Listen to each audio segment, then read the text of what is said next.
Best to make it the best productive terminal in Australia, which is already documented in the shipping magazines.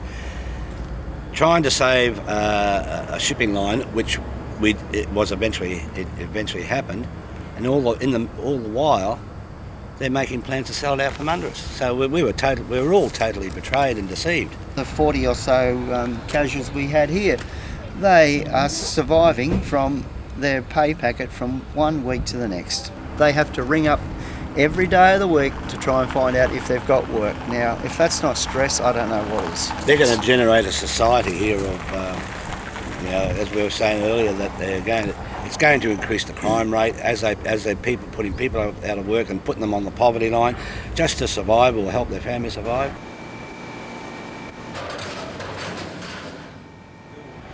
They're all hurting inside.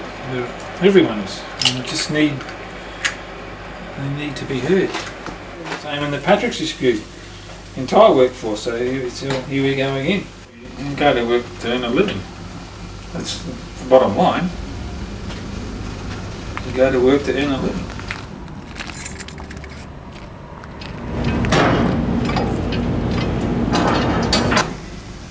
And if it's next week, or a month, or even 2 months,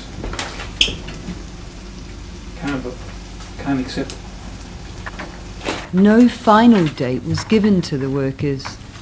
Many hoped that they would be able to get work at either Patrick's or P&O in Brisbane. Orders for Monday the 3rd of September required for 7 a.m. McNally's the foreman, Hodgkins, Waller, Farrelly, Mendola, Lester Murphy, Monty and Newland is the clerk. All that labour required evening shift commencing at 14:30. And that is the end of the orders. Just another thing, those permanents who haven't notified the union of their preference to transfer, please do so immediately. So what about that sign? Well, we've been here 3 years and that sign will change 3 times now. Yeah, it was Sealand, eh? Sealand originally, CSX and Langcorp or Patrick's. Shows the general atmosphere. Yeah, it does. It shows the feeling. I reckon it's bad for all families, like just trying to make a living and. Yeah. Happy Father's Day.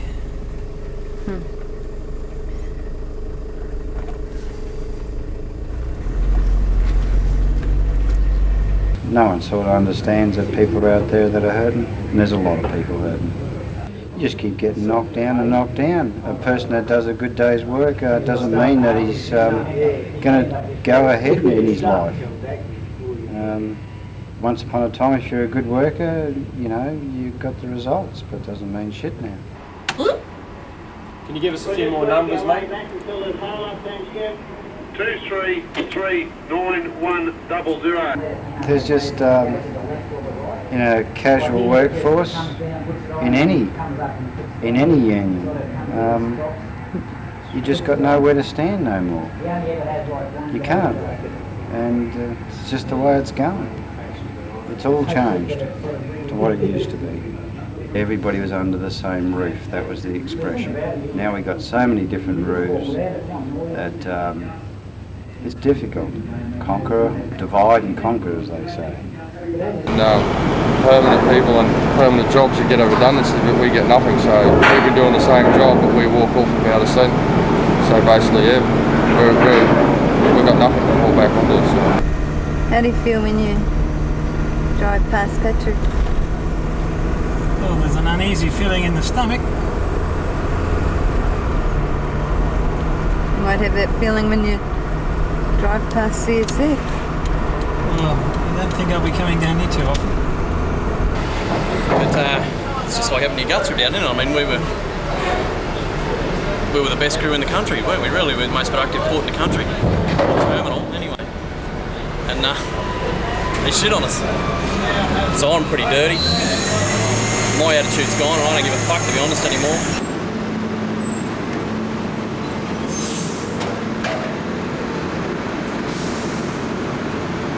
I haven't lost faith in the industry, but it's hard to have faith in big companies like that, the way they treat people. That's the hardest thing to cope with.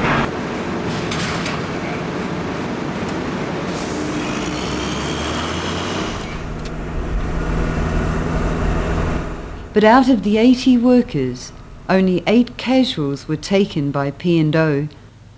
3 workers were able to transfer to CSX in Adelaide. Oh yeah, Mum's been pretty worried that the family might split up and those matters, and going down to Adelaide and stuff like that. So she didn't want to go? No, she didn't want to go. I don't want to go either. Well, now I'm going back to Adelaide, working again for CSX. Hopefully it's a long term.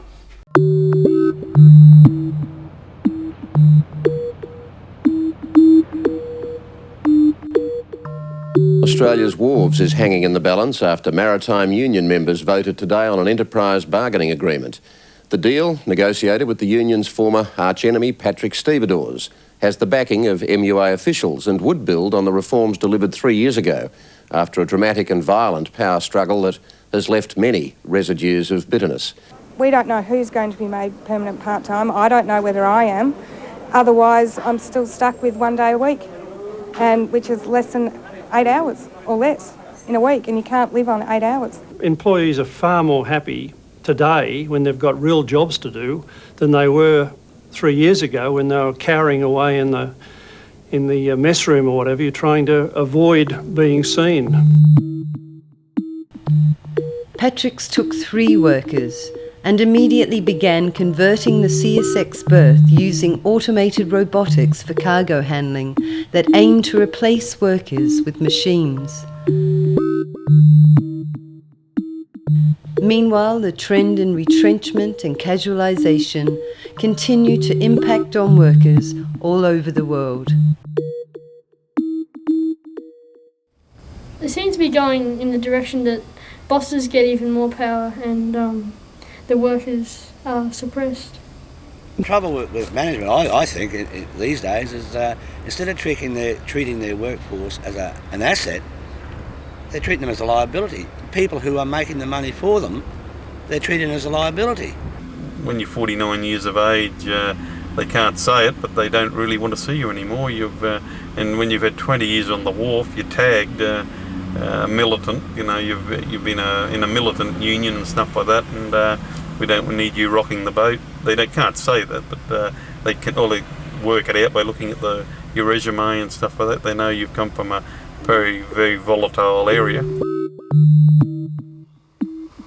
I have no real bad memories of my life as a rank and file worker under the hook on the wharf. There's some rough times and awkward times, and times that I probably at the time wished they'd gone some other way, but no, I'm proud to have been a wharfian. I wouldn't know how to put into words my gratitude to the old workers particularly, who spent their time teaching a somewhat impatient young man some patience and some principles and ethics, morals, and all the things that the present ruling faction lack. And everyone has to stick together, whether you have Joe Blow next door saying, you know, wharfies or miners or anyone else don't do anything. It doesn't matter, we're all Australians.